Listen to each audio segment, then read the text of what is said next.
থাকবে কালকে আমাদের one of the big breaking যেটা আমরা রাত্রেবেলায় করেছিলাম যেখানে পাকিস্তানের পর্দা ফাঁস হলো অপারেশন সিন্দুর নিয়ে। সঞ্চারী একেবারে এবার আবার ভারতকে টার্গেট পাকিস্তান সেনার এবং কুরুচিকর মন্তব্য পাকিস্তানের ডিজি ISPR এর। এবার সিঁদুর নিয়ে মিথ্যাচার এবার সামনে আসতে বিতর্কিত মন্তব্য যে মজা না পেলে পয়সা ফেরত, এই মন্তব্য লেফটেন্যান্ট জেনারেল আহমেদ শরীফ চৌধুরীর।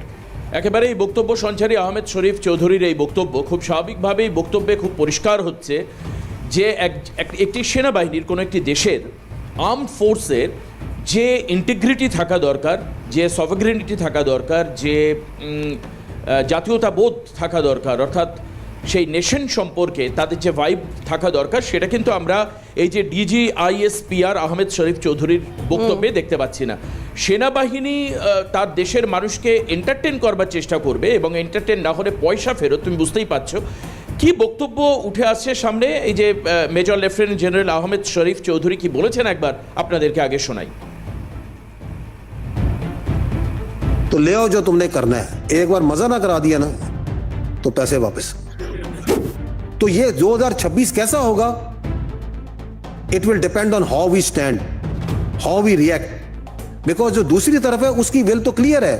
वो जो हिंदुस्तान है उसने तो आपको नहीं तस्लीम करना, उसे तो आपके वजूद से बिल्कुल उसको आपके वजूद को तस्लीम करने को तैयार नहीं है। वो कह रहा है enemy of my enemy is my friend. वो कहता है मैं इस तरह भी आऊंगा, मैं डायरेक्ट भी आऊंगा। तो ये जो आपकी तकदीर है ये मेरे और आपके और हम सब के हाथ में है, और हमारी लीडरशिप के पास मुकम्मल क्लैरिटी है, चाहे वो पॉलिटिकल लीडरशिप है, मिलिट्री लीडरशिप है, और हमारे अवाम के पास भी क्लैरिटी है।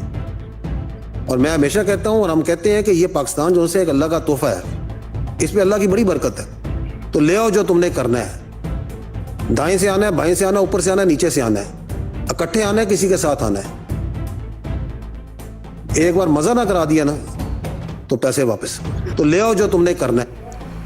দেবাশিসের কাছে আসি আমি। দেবাশিস, এই যে মন্তব্য ফাঁসের পরে এই যে কথাগুলো বলা হচ্ছে যে অপারেশন সিঁদুর চলাকালীন সেই যুদ্ধ থামানোর জন্য, সেই যুদ্ধ বিরতির জন্য আমেরিকার কাছে সাহায্য চায় পাকিস্তান, এবং এই গোটা বিষয় সামনে আসার পরেই এই ধরনের মন্তব্য আসছে পাকিস্তানের তরফ থেকে, বিষয়টা অত্যন্ত হাস্যকর নয় কি?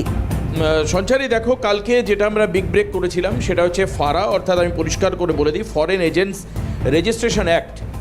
এই অনুযায়ী আমেরিকার আমরা যেটা দেখতে পাই যে সেখানে যখন পেহেলগাঁও অ্যাটাক হয়, অর্থাৎ জেনোসাইড হয় পেহেলগাঁওয়ে, এরপরে ভারত প্রায় 1 মাসের একটি প্রস্তুতি সারে এবং তারপরে দেখতে পাওয়া যায় খুব প্রিসাইজ টার্গেট ওরিয়েন্টেড অ্যাটাক। আমি তোমাকে একদম এক্স্যাক্টলি ফিগারটা বলে দিই, সেটা হচ্ছে পাকিস্তান অকুপাইড কাশ্মীরে সেখানে একাধিক training camp, launch pad, command centre এবং লজিস্টিক্স হাবস, এবং যেগুলোর সঙ্গে linked with the terrorist group Jaish-e Mohammed এবং লস্করি তৈবার যোগ ছিল, সেখানে কিন্তু প্রিসাইজ টার্গেট ওরিয়েন্টেড অ্যাটাক করা হয় যাতে সাধারণ সিভিলিয়ানের ক্যাজুয়ালিটিস না হয়, সেদিকে মাথায় রেখে জঙ্গিদের যাতে ডিস্ট্রাকশন হয়, যাতে সেই জঙ্গি ক্যাম্পগুলো, লঞ্চ প্যাডগুলো যাতে ডিলাপিটেশন হয়, তার লক্ষ্যেই কিন্তু টার্গেট করে ভারত।